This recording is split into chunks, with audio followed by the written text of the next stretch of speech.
Melihat wajah Allah, lihat kepada Muhammad. Muhammad itu ini yang disebut insan. Insan itulah diri Bapak Ibu. Diri Bapak Ibu inilah yang disebut namanya wajah Allah. Mana wajah Allah? Dari ujung rambut sampai ujung kaki, ini yang wajah Allah. Yang sebatang ini yang wajah Allah. Kalau ini yang wajah Allah, pada wajah Allah itu masih ada wajah Allah. Ini yang wajah Allah tuh. Makanya Allah bilang, Fa'aina ma tuwallu fasama wajhullah. Kemanapun kamu hadapkan wajahmu, ke depan, ke belakang, kiri, kanan, atas, bawah, barat dan timur, maka yang terpandang wajahku. Ini yang wajah Allah tuh, pandang tuh wajah Allah juga nih, wajah Allah juga nih, wajah Allah juga yang nih, wajah Allah juga yang nih. Walaupun ini wajah Allah, ayah, ibu, anak, suami, istri wajah Allah, tapi kesempurnaan memandang wajah Allah, pandang kepada wajah sendiri.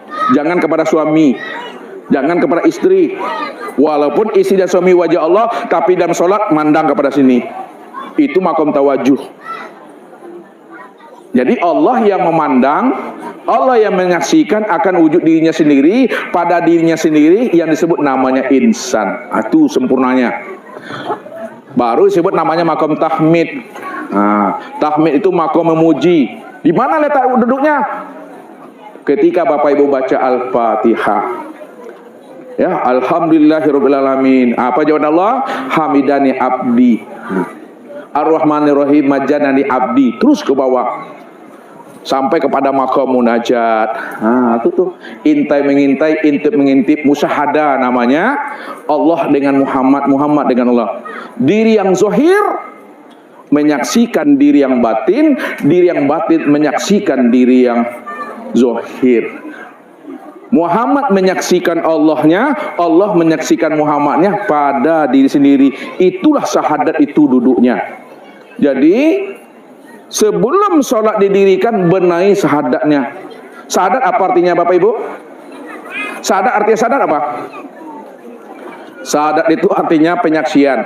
Kalau menyaksi melihat atau tidak? Kalau menyaksikan melihat atau tidak tuh? Melihat. Kalau orang bersaksi namun dia tidak menyaksikan yang disaksikannya, itu syahadat palsu namanya. Syahadat palsu. Orang tabrakan di jalan raya tuh, lalu datang polisi pada kita minta jadi saksi. Padahal Bapak Ibu tidak lihat. Maukah Bapak Ibu jadi saksi? Mau atau tidak? Tidak. Kalau mau juga maka saksi palsu itu. Kalau orang bersaksi katanya, aku bersaksi tidak ada ilah melainkan Allah, tapi Allah yang disaksikan yang dia tidak lihat, itu bohong itu. Wa asyhadu anna Muhammad Rasulullah, aku juga bersaksi Muhammad itu adalah utusan Allah, tapi dia tidak melihat Muhammad, itu juga bohong. Kalau dikatakan di situ Muhammad bin Abdullah, Bapak Ibu dengan Rasulullah jauh masanya. Muhammad yang mana yang mesti dilihat? Inilah dudukan syahadat itu yang sebenar-benarnya. Setelah syahadat baru sholat. Sholat itu nomor 2, bukan nomor 1 sholat tuh. Kalau orang azan jangan sholat, haram hukumnya. Sholat itu nomor 2, nomor 1 itu syahadat. Jangan pula salah-salah nanti Bapak Ibu, orang sholat disuruh-suruh. Udah jelas orang tuh sholat disuruh-suruh juga lagi. Sama juga bahasa kiasnya orang merokok. Orang merokok tuh Bapak-bapak, Ibu-ibu, orang merokok kalau matinya dibakar tuh. Orang merokok kalau mati tentu dibakar. Rokoknya kalau mati dibakar, bukan orangnya yang dibakar. Makanya dikatakan oleh ulama, orang merokok itu qoribun minan nar, dekat dengan api. Jadi kalau orang tak paham, orang merokok dekat dengan neraka, salah memahaminya. Orang merokok dengan api itu maksudnya, kalau nggak dekat dengan api nggak hidup rokoknya. Ustaz tidak menyuruh Bapak Ibu merokok, nggak pula melarang rokok aja lah sampai muntah darah. Ustaz kena tak merokok Bapak Ibu. Banyak orang merokok nggak ada apa-apa, karena sesuatu selain Allah tidak akan pernah memberi bekas dia. Itulah.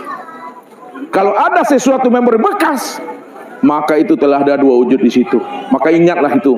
Man khofa minallahi khofa kulli syai'in. Barang siapa yang telah takut kepada Allah, diserahkannya dirinya kepada Allah, Allah yang wujud, maka seluruh alam ini tunduk dan patuh kepada dirinya. Ini orang yang duduk pada makam Tuhan itu. Ini duduk pada makam Tuhan katanya.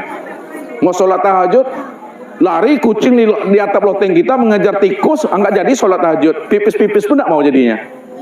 Itu mesti dipahami orang yang bersama Allah tuh. Ini Bapak Ibu duduknya. Jadi kalau kita sudah sempurna makrifat kita kepada Allah, insya Allah sholat kita nyaman, nikmat sholatnya. Maka kenali Allah lebih dahulu.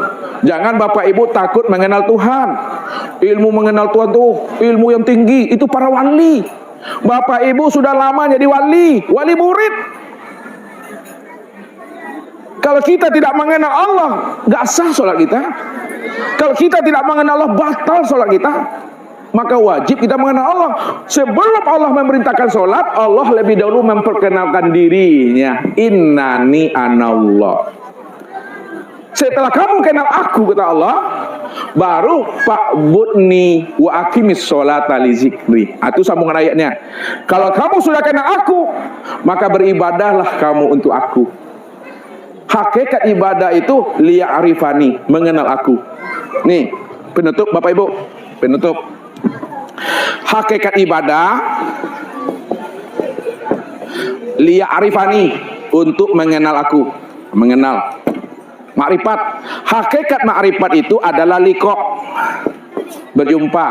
Hakikat liqa itu musyahadah, menyaksikan.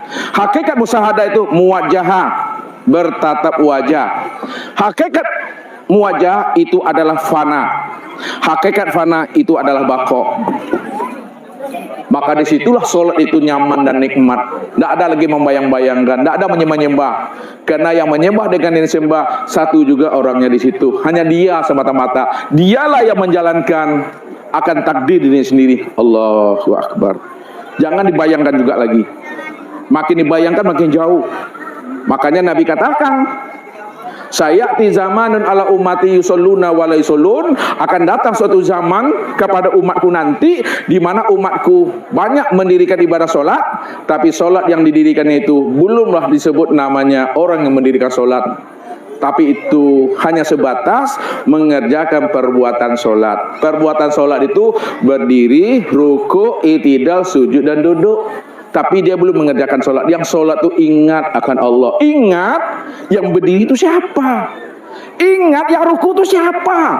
Ingat yang sujud itu siapa? Ingat yang duduk itu siapa? Ingat yang berkata itu siapa? Ingat yang melihat dan mendengar itu siapa? Itu aku, kata Allah. Di situ nikmatnya sholat itu.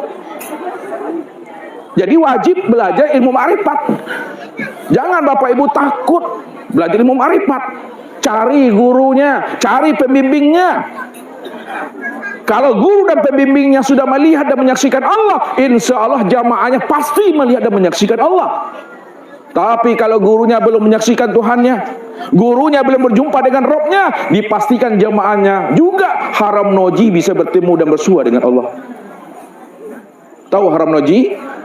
Naji itu haram. Kalau gurunya tidak mengenal Allah, gurunya belum menyaksikan Allah, maka jamaahnya tidak akan pernah bisa mengenal Allah. Bagaimana jamaahnya bisa mengenal Allah? Gurunya saja belum kenal Allah. Bagaimana jamaahnya bisa melihat Allah? Gurunya saja belum menyaksikan Allah. Tapi kalau gurunya sudah menyaksikan Allah, insya Allah jamaahnya akan mampu melihat dan menyaksikan Allah. Maka carilah guru yang mursyid. Guru yang mursyid itulah yang akan membimbing kita untuk bisa usul kepada Allah. Karena dia adalah warisatul anbiya. Dia adalah pewaris Nabi. Itu yang mesti dipahami. Ya. Nah, kalau kita dah paham Bapak Ibu, insya Allah nyaman Bapak Ibu. Mungkin ini saja Bapak Ibu, ya.